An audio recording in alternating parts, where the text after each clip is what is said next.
Hi, my name is Gina Doris, and I want to discuss some issues with you. I just got through taking a class in Christian ethics that was totally eye-opening to me.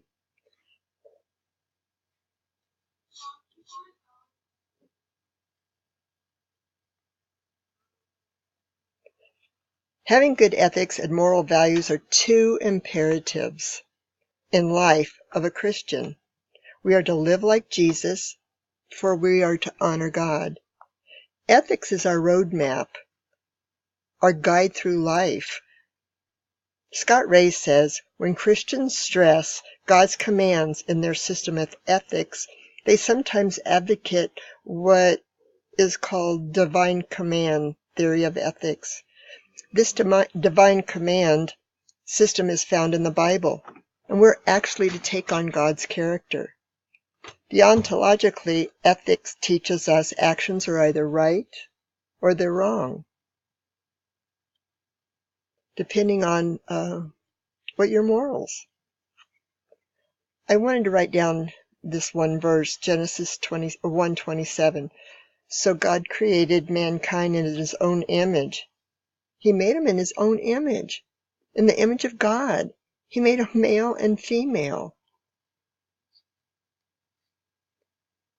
Since we are created in his image, we're to live a pleasing life, an acceptable, pleasing life to him. We're to love with agape love that comes through Christ. Because of that, 2 Peter tells us, first chapter, verses 5 through 7, make every effort to add to your faith goodness, knowledge, self-control, above all, perseverance, godliness, mutual affection, and love.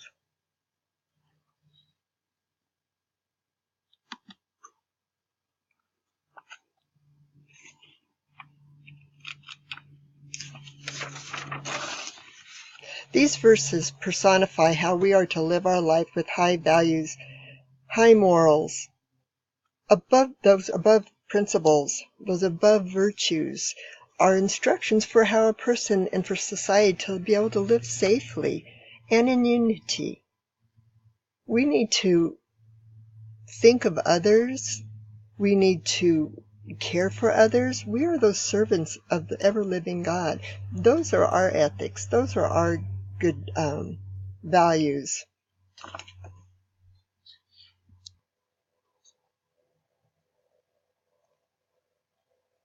Matthew tells us, so in everything you do to others what you would have them do to you.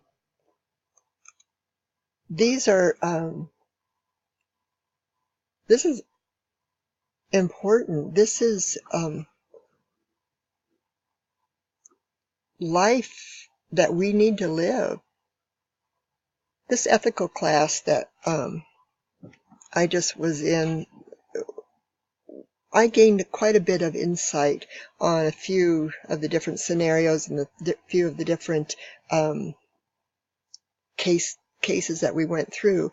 But three of them that I gained the most insight in is business ethics, embryo and stem cell research, and war.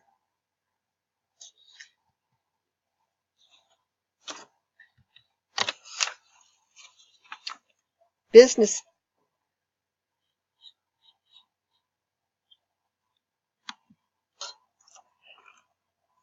ethics means different things to different people. In the United States, we have some of the strictest and best policies for business ethics worldwide, yet we still have so many more problems. I mean, Enron, the real estate bust, the .com stuff. There's been so many abuses of this, our ethical values. Scott Ray states that the general public believe that the business community has lost its moral compass and greed has taken over. I totally see that in our everyday life. I mean, look at how many business scandals that we see that America has even experienced. Chris Matthews and Matthew Heimer wrote an article for Fortune.com commenting on the Wells Fargo scandal.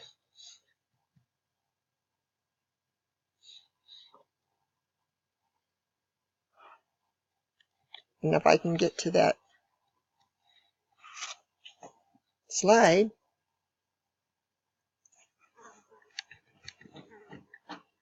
The Wells Fargo scandal. Thank you. Basically, what it was telling us is Wells Fargo made up a bunch of fake accounts, that it was a financial crisis. The banks had to bail out. The executives put undue pressure on their employees to hit sales quotas. Many of the employees opened fraudulent accounts for customer accounts. This was a big hit, a huge hit for Wells Fargo's reputation. And what are we supposed to live by? It's our reputation. It's our reputation that almost defines us in a sense. Wells Fargo lost that reputation. They were forced to pay millions in fines and repay all the ill-gotten fees that they had gotten. Can they rebuild back up? There's a good possibility that they will rebuild back up. But you still have lost a sense of security on that.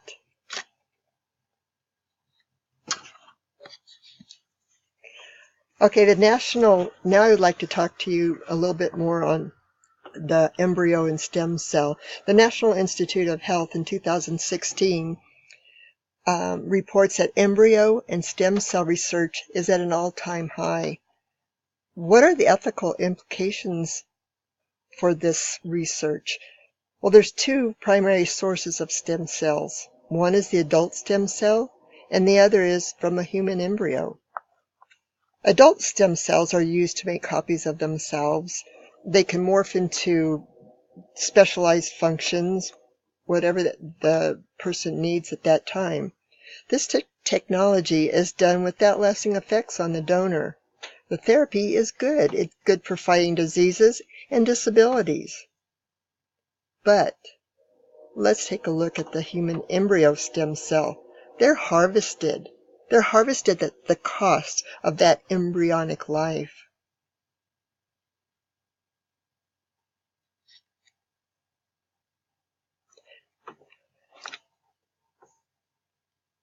The adult stem cell appears to be an ethical way in medicine.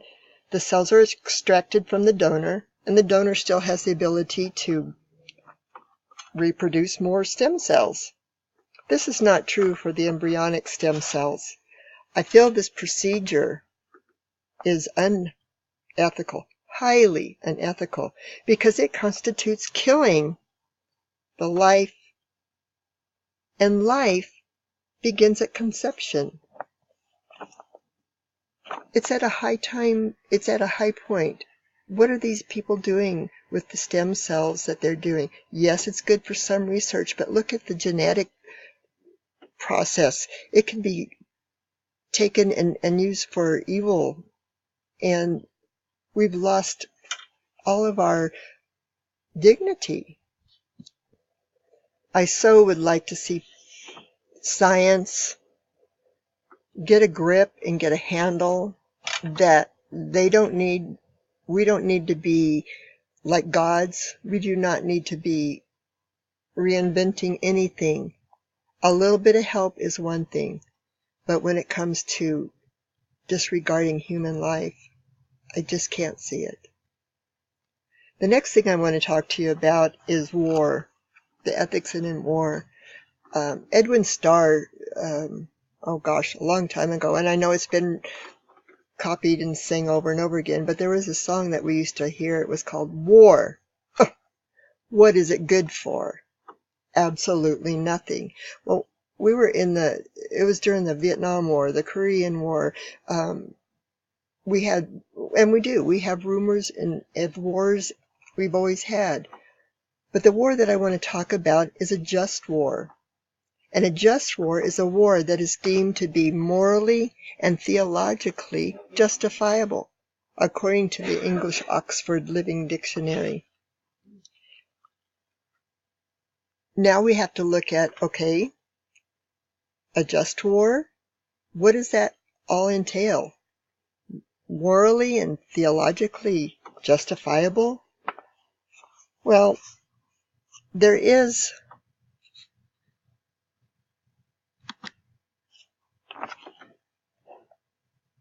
a traditional view of criteria of a just war, and according to Scott Ray, there are 7 criteria for this, and one is self-defense. Yes, we need to protect our country. We need to protect our citizens. We need to help protect citizens in other global part of the world within reason. It needs to have a just intention. You know, you just can't go over there and go, oh, we're going to go to war and we're going to just wipe out everybody because we don't like them.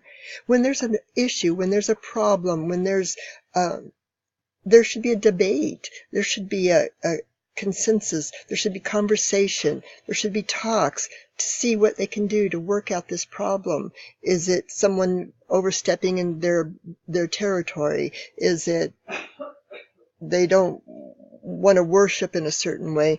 Whatever that, it needs to be a just intention, and they need to talk about it. The war has to be like the last resort, to be engaged in the last resort. It also needs to be initiated in a formal declaration. You can't just go, okay, we're going to war, and no one else knows what we're going to war for, and it is concerning to America, it's concerning to the rest of the world. We are almost a global economy. But the just war should have a limited objective. You take care of that issue, that needs to be taken care of, and let the rest go. It needs to be conducted with proportionate means and use only the force needed. Look at all the talk that we have right now about nuclear bombs. Look what happened in Hiroshima and Nagasaki. People, our leaders, our world leaders, need to really think what they're doing and what they're saying and what the effects is going to happen on our people on worldwide. The other thing is to have respect for the non-combatant immunity. You know, there's civilians out there. They're not fighting the war. There's the wounded. There's prisoners of war. You're a prisoner of war. You're a prisoner of war. That doesn't constitute killing them. Jesus did predict that we would have wars and rumors of wars until his return. Matthew 24:6 tells us that. I have to say, I think I fall more into the just war category when implemented with traditional view on criteria. I know that there's a protection that we need. I know there are rights, human rights, but we need to stand firm together. And not everybody's going to be on the same biblical page because not everybody believes in biblical principles. But I think people in general throughout the world believe in that sanctity of life for the majority, for the masses. So I hate to see war, but if it's something that needs to happen to bring something to a conclusion, to make things better, we have to look at that.